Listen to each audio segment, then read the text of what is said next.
We begin with the latest on Venezuela and captured Venezuelan President Nicolás Maduro. He is behind bars right now, awaiting his U.S. court appearance on drug charges on Monday. So we are going to run the country until such time as we can do a safe, proper, and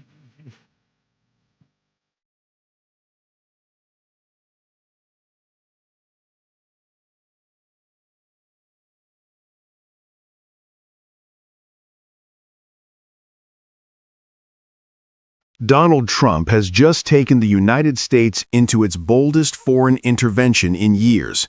After the dramatic capture of Venezuelan President Nicolás Maduro, Trump declared that America will temporarily run Venezuela until a judicious new regime is formed. The headline alone is shocking, but the deeper story is even more unsettling. What happened in Caracas isn't just about Venezuela. It's a warning to every nation in the hemisphere, and Canada is watching this moment more closely than anyone else. The operation unfolded with the kind of speed and force that instantly grabs global attention. Elite U.S. Delta Force units moved into Caracas and extracted Nicolás Maduro, placing him on a plane to the United States, where he now faces federal narco-terrorism charges.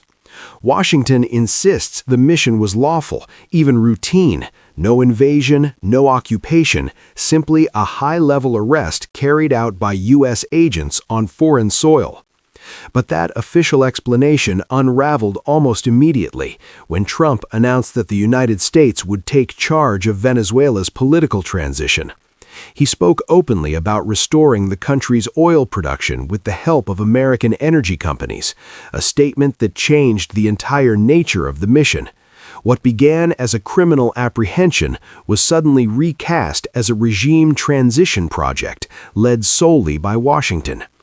While Venezuelans abroad reacted in mixed tones, celebrations from those hoping to return home, anger from others who saw it as foreign domination, the international response grew increasingly tense. Brazil, Mexico, Spain, Chile, and Uruguay condemned the operation as a violation of sovereignty. Russia and China accused the United States of reviving an old doctrine of American hemispheric control. Even some U.S. allies remained noticeably quiet, signaling how uncomfortable they are with the idea of a unilateral American takeover in South America. For Canada, the story lands in an entirely different way. Ottawa now has to interpret what Trump's move means for regional stability, for international law, and for a bilateral relationship already strained by tariffs, trade threats, and unpredictable diplomacy. Trump's announcement after the mission offered the clearest look yet at his second-term worldview. In just a few minutes at the podium, he said the word oil more times than people, democracy, or Venezuela combined. That choice of language matters. It signals that his administration is not only willing to intervene internationally, but is prepared to justify those interventions through the lens of resource protection. The global system that once discouraged unilateral action now seems secondary to what Trump views as America's economic and strategic needs. This shift has been developing for a year. The United States has imposed sweeping tariffs on its own allies, pushed the average U.S. tariff level to heights not seen since the Great Depression, and repeatedly threatened to walk away from long-standing trade agreements, including USMCA.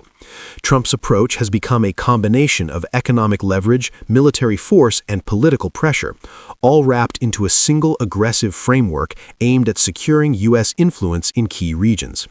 That is why the Venezuela decision resonates far beyond Caracas.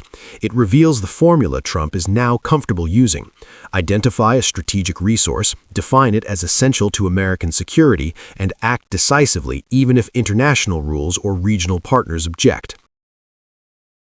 Canada is not in South America, but it is unmistakably in the path of Trump's broader strategy. Canada is the United States' largest foreign supplier of oil. It holds critical minerals that power global supply chains and fuels the clean tech transformation.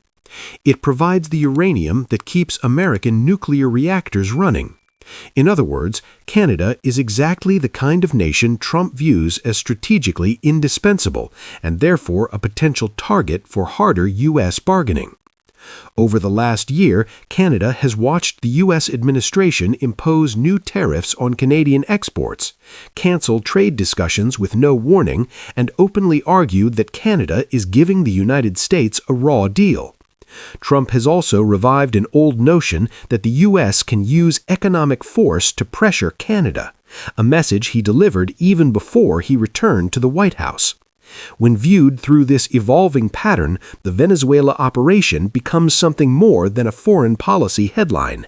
It becomes a case study in how the United States might behave when resources, territory, or economic advantage are seen as national security priorities. For Canada, the core issue is not the legality of the mission nor the downfall of a dictator. The concern lies in the precedent Trump has created. By bypassing multilateral systems, dismissing regional partners, and emphasizing resource control, he has signaled that the United States may act alone whenever it believes its interests justify it. No debate, no consultation, no warning. As Canada prepares for the critical 2026 CUSMA review, this precedent casts a long shadow. Trump has already hinted that he may abandon the trade agreement if Canada does not meet his demands. If Venezuela becomes the model for how Washington approaches strategic disputes, Canada must anticipate a far more confrontational negotiation, one that mixes tariffs, political pressure, and the language of national security. Ottawa has already begun adjusting its strategy. Canada is deepening economic ties with Europe and Asia, investing aggressively in critical mineral supply chains, strengthening cooperation with Mexico, and expanding defense partnerships in the Pacific. But Venezuela accelerates the urgency behind all these moves. It demonstrates that the global order Canada relies on, one built on rules, diplomacy, and predictability, is being tested by the very country that helped build it. The capture of Nicolás Maduro will reshape Venezuelan politics for years, but its immediate impact is felt across the entire hemisphere. Trump's announcement that the United States will run Venezuela marks a turning point in American foreign policy. It blends military action, resource strategy, and political ambition into something that middle powers like Canada cannot ignore. For Ottawa, the message is unmistakable. If Washington is willing to impose its will so boldly in Venezuela, then Canada must prepare for a world where old assumptions no longer hold, where even allies may act unilaterally, and where resources, not rules, drive the agenda. As the countdown to the 2026 CUSMA review begins, a larger question emerges. How does Canada protect its sovereignty when its closest partner shows it is willing to break the rules of the game? And more importantly, is Canada ready for whatever move Washington makes next? Don't let this guy, Trump, determine and ruin your life and everything. That's my personal choice. You can't let the one tyrant change our lives, right? You just can't let it happen. And I always say, we love our American friends, and the Americans love Canadians. And there's just one guy, I just don't see eye to eye with us, President Trump. So we'll keep fighting, and I'll never apologize to that guy, ever, ever. Doug Ford just said the quiet part loud. Standing at a routine press conference, the Premier of Ontario looked straight into the camera and told Canadians, "Don't let this guy, Trump, ruin your life." In that moment, he did something rare. He punctured the old myth that Canada must tiptoe around Washington. He called the former U.S. president a tyrant. He urged Canadians to stop living in fear of American politics, and he finished with a line that echoed nationwide. "I'll never apologize to that guy, ever, ever." This wasn't a slip of the tongue, and it wasn't political theater. It was a reflection of the mood across Canada, a country that is no longer intimidated by Trump, no longer waiting for U.S. approval, and no longer afraid to push back when American power turns erratic. The moment began with a simple question about why Canadians were no longer traveling to the United States the way they used to. Border towns are quieter. The flow of snowbirds to Florida has dried up, and Canadians who spent decades crossing over for weekend wings and groceries are now staying home. Ford was asked whether he supported this organic boycott that seems to be happening across the country. His answer was surprisingly candid. He said this winter would be his first time not going to Florida, not because he was telling people to cancel their plans, but because he personally can't justify the trip under the current political climate in the U.S. He encouraged Canadians to make their own choices, to visit family if they need to, but also to remember they don't owe Donald Trump control over their lives. You can't let one tyrant change your lives, he said, emphasizing that the decisions Canadians make should be for themselves, not as a reaction to the chaos south of the border. Then came the line that transformed a local press conference into a national headline: "I'll never apologize to that guy, ever. Ever." Applause broke out behind him, a response that showed Ford wasn't speaking only for himself. What made the moment even striking was Ford's acknowledgement of a deeper shift across Canada. Families who spent decades vacationing in Florida are now stepping back on their own, not out of protest, but because the United States no longer feels like the easy, reliable neighbor it once was. This organic boycott, as reporters have called it, signals a new grassroots confidence. Canadians are choosing Canada first, and they're doing it on their own terms. To understand how powerful Ford's remarks truly are, it's important to place them within the political context of December 2025. Canada and the United States are navigating one of the most strained periods in their modern relationship. Donald Trump, now in his second term, has spent the year escalating tariffs, pushing trade uncertainty, and shaking investor confidence across North America.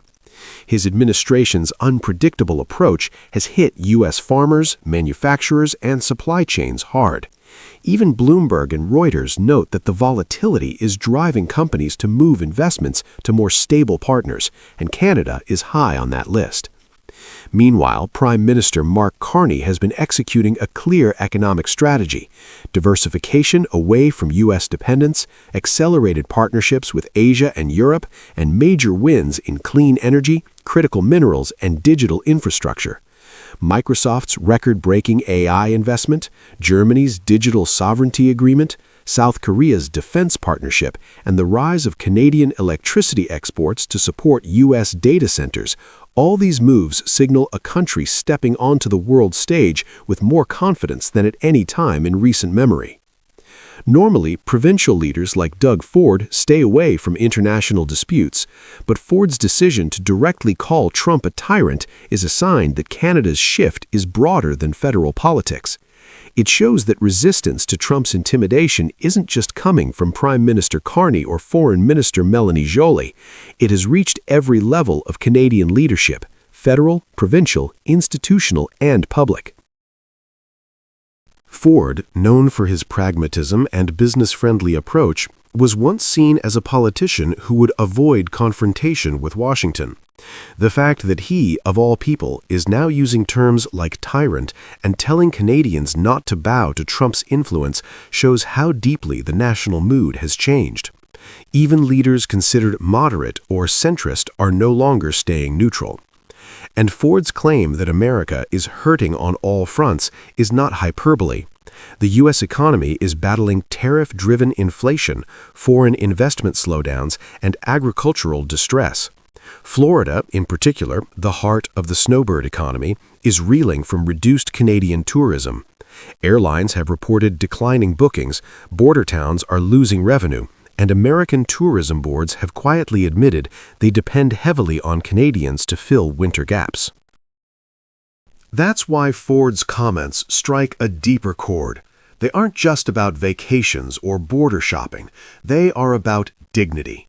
The message underneath is simple. Canada will not shape its identity, its economy, or its travel patterns around the mood swings of one man in Washington. Canada is charting its own path, and Trump's political turbulence no longer defines the relationship. There is also a nationalistic undertone, the healthy kind. When Ford urges Canadians to support local tourism instead of sending hard-earned dollars to an unstable U.S. market, he's reinforcing a broader Canadian movement: invest at home, build at home, and strengthen at home. This matches the federal government's direction and echoes what businesses, investors, and citizens are already feeling. Canada isn't just reacting to Trump. Canada is rising because of its own internal momentum: stronger energy, dependable governance, and a global reputation for stability. Canada's tone has also shifted because the country is no longer negotiating from a position of insecurity. The past year has shown that global investors now view Canada as a stability anchor, a place where rule of law, predictable policy, and long-term planning still matter.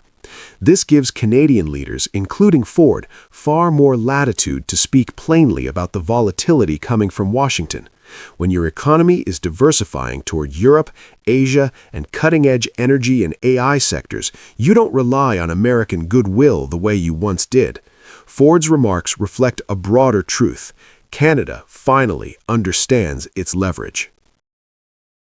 Doug Ford's comments mark an important shift in the Canadian psyche. When the Premier of Ontario looks into a camera and tells Canadians not to let Trump dictate their lives, he's doing more than expressing personal frustration. He is giving voice to a national transformation. Canada is becoming more assertive, more confident, and less willing to accept the idea that its place in North America must be defined by U.S. politics. "I'll never apologize to that guy ever," Ford said. In that sentence, you can hear something deeper than defiance. You can hear a country standing taller. And now the question for every viewer is clear. If even Doug Ford is calling Trump a tyrant, what does that say about how far Canada has come and how far it's willing to go in 2026? Steel, aluminum, also the auto sector, of course, being hard hit by President Trump. The reality is the pressure is today, if General Motors volume is down 25%, if Nissan volumes are down 25%, and you're not getting those orders, you need working capital. And, the Prime Minister said, I'm going to focus on procurement from Canada. But if we've got solutions for other NATO partners, there's 29 countries that if we've got something, we can sell to the Danes, we can sell to the Germans, we can sell to the French. We are really looking at this as what's the opportunity to pivot and how hard can we go? Canada just delivered one of its clearest messages yet. Donald Trump's unraveling auto sector will not drag this country down with it. As U.S. automakers stumble through production cuts, tariff chaos, and political uncertainty, Canada is taking a very different path, a deliberate pivot designed to protect our jobs, our supply chains, and our national independence. This is not just strategy. This is self-defense. The turning point came from a remarkably candid interview with Flavio Volpe on CTV News, the head of Canada's Automotive Parts Manufacturers Association and a key advisor to Prime Minister Mark Carney. Volpe did not sugarcoat the situation. He explained that the U.S. auto sector is weakening under Trump's second-term protectionist agenda, with major companies reporting significant declines in volume. General Motors is down by roughly a quarter. Nissan is down by a similar margin. When those numbers collapse, Canadian suppliers immediately feel the pain. Fewer orders, lower volumes, and rising pressure. But what stood out was not just the problem, it was the response. Volpe revealed that Canadian auto firms are already looking for opportunities to pivot, the same way they did during the pandemic when production lines were rapidly converted to manufacture ventilators, PPE, and essential medical devices. This time, the pivot is aimed at reducing dependence on a U.S. partner that has become unpredictable. Volpe also highlighted a major shift inside the federal government. He quoted Carney directly, "I'm going to focus on procurement from Canada." That sentence marks an unmistakable shift in industrial policy. Canada is no longer willing to rely on American-made equipment, especially when the U.S. government is weaponizing trade policy against its closest ally. The interview came at a moment when Trump's tariff regime has destabilized cross-border supply chains. Courts are preparing to hear challenges to his latest trade actions, and automakers are reconsidering investments across North America.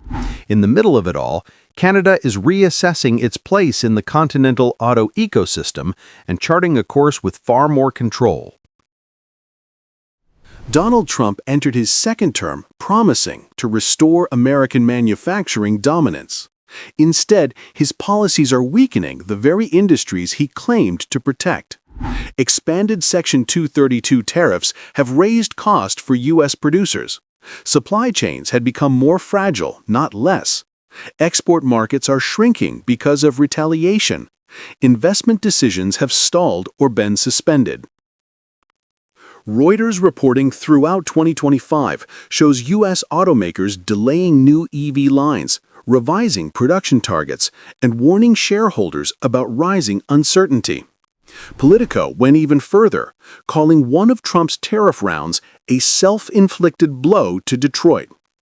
When you combine political volatility with financial strain, the U.S. auto sector becomes a risk, not a partner, for any country tied too closely to it. This is precisely why Volpe's message hits so hard. If Canada stays attached to a sinking system, we sink too. And Canada is not willing to do that. Canada's pivot is not improvised. It is a coordinated industrial shift accelerated by the lessons of the pandemic. When supply chains broke, Canadian manufacturers proved they could transform overnight. That muscle memory is back. Auto suppliers are now exploring roles in defense technology, aerospace tooling, battery components, robotics, and high-precision engineering. Instead of waiting for U.S. orders that may never return, they are preparing to compete in markets where reliability and innovation matter more than political theatrics. This pivot is reinforced by federal policy. Carney's budget frameworks emphasize clean power infrastructure, domestic supply chain resilience, critical minerals, and advanced manufacturing. The message is that Canada will build the conditions for automakers to thrive here regardless of U.S. turmoil. Ottawa is also revising procurement rules, so taxpayer dollars support Canadian production instead of subsidizing an unstable American system. The end goal is unmistakable: a Canadian auto ecosystem strong enough to stand on its own, trade globally, and withstand whatever Washington throws our way. One of the most powerful ideas in the interview is that Canada should stop purchasing American-made equipment when domestic capabilities exist. For decades, it felt natural to buy from the United States, but Trump's escalation of tariffs changed the equation. A partner who uses economic pressure as a political weapon cannot expect loyalty in procurement. Volpe made the point clearly. If Canada increases defense spending and industrial investment, we must ensure those dollars strengthen Canadian factories, not feed a U.S. system that has treated Canada as collateral damage in its trade battles. This is not anti-American sentiment. It is a pragmatic response to a new reality. Washington has become too unreliable, too impulsive, and too willing to use Canada as leverage. The safest long-term strategy is simple: build more at home. Perhaps the most underreported part of the interview was Volpe's comment about NATO. He pointed out that Canadian manufacturers are preparing to compete for contracts across 29 NATO countries. In other words, Trump's protectionism has unintentionally opened the door for Canada to become a more important supplier to Europe. If allies see the United States as unstable, they will look for partners who can deliver consistency. Canada fits that role perfectly. We have regulatory stability, world-class engineering, abundant critical minerals, and a political climate that values international cooperation. If Canadian suppliers can pivot into high-value defense and industrial manufacturing, they could gain access to a market far larger than the U.S. auto sector ever offered. This is the deeper story. Canada is not shrinking its ambitions, we're expanding them. The final point is blunt but necessary. Canada cannot stake its industrial future on an America that keeps shifting the rules. The traditional North American auto partnership was built on trust, predictability, and shared economic interests. Under Trump, those pillars no longer exist. If the U.S. auto industry continues to wobble under rising costs and volatile policy, Canada will be dragged into every downturn. Remaining dependent would mean accepting that our suppliers, workers, and communities live at the mercy of decisions made in Washington. That is not a sustainable model for a country with Canada's capabilities. The pivot is not optional, it is survival.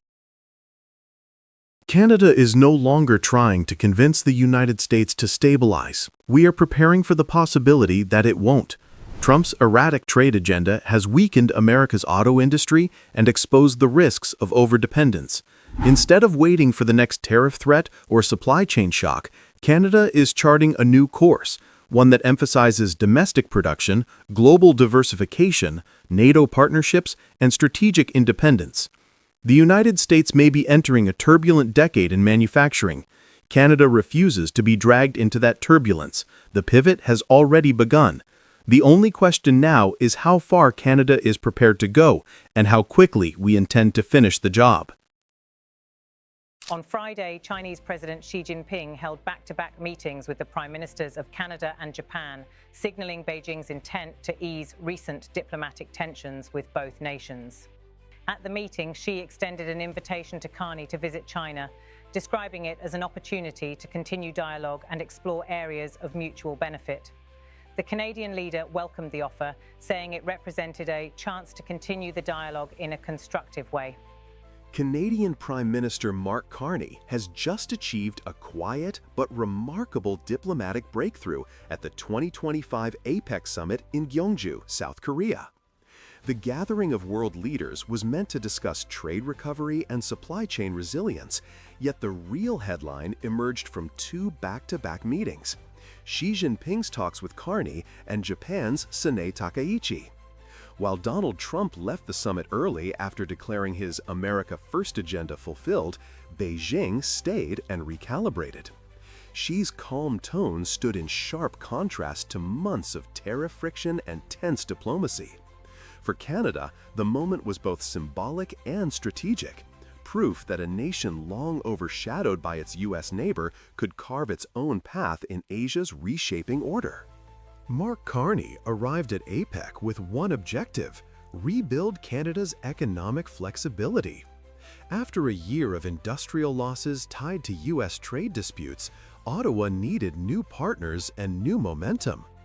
The meeting with Xi Jinping, though brief, validated Carney's wider Asia strategy, working with South Korea, ASEAN, and Australia to broaden Canada's network before the 2026 USMCA review.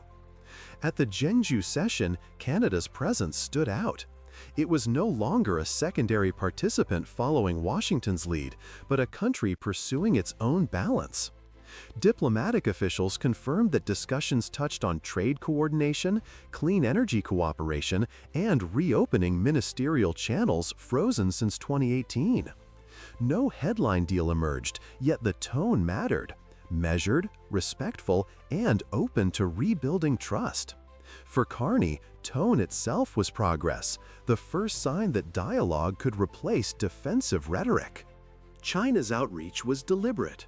After a year of slowing exports and capital outflows, Beijing began stabilizing relations with mid-sized economies. Engaging Canada helps diversify partnerships within the G7 and demonstrates to investors that China can still manage diplomacy with Western nations. It also acknowledges the limits of confrontation. Officials in Beijing framed this shift as pragmatic recovery. Rather than competing for dominance, China is courting predictability. For Canada, that shift opens practical lanes: cooperation in food safety, clean technology, and mineral supply chains that both sides need. For China, it restores a measure of credibility within APEC after years of disputes over detained citizens and export restrictions. The gesture is small, but in Asian diplomacy, small gestures often start bigger realignments. Xi's second meeting, with Japan's Sanae Takaichi, followed the same tone: cordial, brief, but deliberate. It showed Beijing testing a selective détente across the region. Japan, though closely aligned with U.S. security policy, depends heavily on stable trade with China.